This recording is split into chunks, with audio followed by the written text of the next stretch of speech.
څرنګه چې تاسو ته معلومه ده په سیمه کې د اقتصاد، سوداګرۍ، سیاست او د ټولنیز اړخ د افغانستان موقعیت د خورا اهمیت درلودونکی دی. له ډېر پخوا څخه د افغانستان د ملت هیله او امید دی چې افغانستان به کله په منطقوي اتصال تبدیل شي،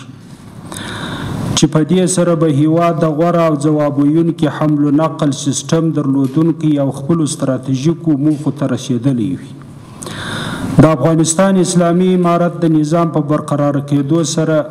الحمدلله د هیواد په هره برخه کې بشپړ امنیت تامین او په دې سره تر بل هر وخت د افغانستان د ستراتیژیک موقعیت د احیا او راژوندي کولو لپاره د یو اغېزناک حمل او نقل سیستم د رامنځته کېدو زمینه برابره شوې ده. د ترانسپورټ او هوایي چلند وزارت کوشش کوي چې د یو منظم، اغېزناک او ځواب ویونکي ترانسپورټي سیستم په رامنځته کولو سره په اقتصادي، سوداګرۍ، ټولنیزو برخو کې هیوادوالو ته د غوره خدمتونو په وړاندې کولو سره تحول رامنځته او کما حقه خپله دنده ترسره کړي. د ترانسپورټ او هوایي چلند وزارت د کورني، سیمهییز او نړیوال حمل و نقل د غوره تنظیم او مدیریت او د افغانستان اسلامي امارت د اقتصاد محوره لویو پالیسیو او موخو د تحقق په موخه په روان مالي کال کې د افغانستان اسلامي امارت له ملي بودیجې څخه د هوایي او جادویي سکتور په برخه کې 46 پروژې تر کار لاندې نیولي او ساختماني کارونه یې تقریبا 50 سلنه بشپړ شوي دي. همدارنګه د 1401 هجري شمسي کال څخه تر 1402 هجري شمسي کال پورې له خصوصي سکتور سره د مجموعي مشارکتي کوچنیو او لویو قراردادونو شمیر 23 پروژې دي، چې دغه 23 پروژې تیر پارکونه، پارکینګونه او ترانسپورټي هډو ته شاملیږي، چې له یوه اړخه د ترانسپورټي سهولتونو رامنځته کېدو سبب کیږي او له بلې خوا د غوره خدمتونو د وړاندې کولو ترڅنګ هیوادوالو ته د کار زمینه مساعدېږي او اقتصادي ودې او انکشاف سبب باعث ګرځي. په همدغه ترتیب سره نن ورځ الحمدلله په دغه مجلس کې د خصوصي او عامه مشارکت له لارې د دریو لویو معیاري ملي ترانسپورټي ساختماني پروژو د قراردادونو د عقد شاهدان یو. د هغه څخه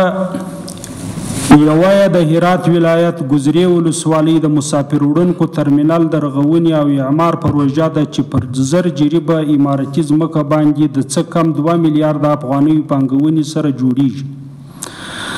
د دغه ترمینل اعمار د 3 کلونو په موده کې ترسره کیږي په ترتیب سره او د ګټې اخیستنې موده یې 13 کاله ده.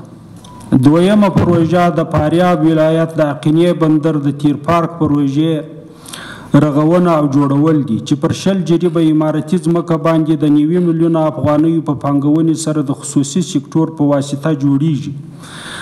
د دغه تیر پارک د جوړولو موده 2 کاله او د ګټې اخیستنې موده یې 20 کاله ده. او دریمه پروژه د کابل نړیوال هوایي ډګر د نوي انتظار خونې او پارکینګ رغونې او جوړولو پروژه ده، چې په 20 جریبه په څه کم 20 جریبه امارتي ځمکه باندې د خصوصي سکتور په واسطه د 3.5 میلیونه افغانیو څخه په زیاته پانګونه رغول کیږي. د دغه انتظار خونې د جوړولو موده 1.5 کال او د ګټې اخیستنې موده 13 کاله ده. د یادولو ده چې د ترانسپورټ او هوایي چلند وزارت په راتلونکي کال کې 80 بنسټیزې پروژې په خپل کاري پلان کې لري، چې د اړینې بودیجې په ورکړې سره به په وخت انشاءالله لازم اقدام وشي. هکذا دغه وزارت په پلان کې لري چې 10 نورې بنسټیزې پروژې تر اصولي طی مراحل وروسته د عامه او خصوصي مشارکت له لارې مخته یوسي. محترم حاجی ملا صاحب، د ترانسپورټ او هوایي چلند وزارت رهبري او ټول کارمندان تاسو ته د قدردانۍ او حق پیژندنې مراتب وړاندې کوي چې دغه 3 لویې ملي پروژې مو یاد وزارت ته منظور کړي او د هیواد د ودې او پرمختګ لپاره مو خپلې هلې ځلې او همکارۍ هیڅکله نه دي درېغولي، چې له تاسې ځانګړې مننه او شکریه ادا کوو. د افغانستان اسلامي امارت د نظام او د افغانستان د مجاهد پرور او غریب ملت لپاره د الله رب العزت له عالي درباره درته د خدمت کولو په موخه ښه صحت او سلامتیا غواړو. په پای کې دعا کوو چې الله عز وجل دې د ترانسپورټ او هوایي چلند وزارت ذیدخلو کارمندانو ته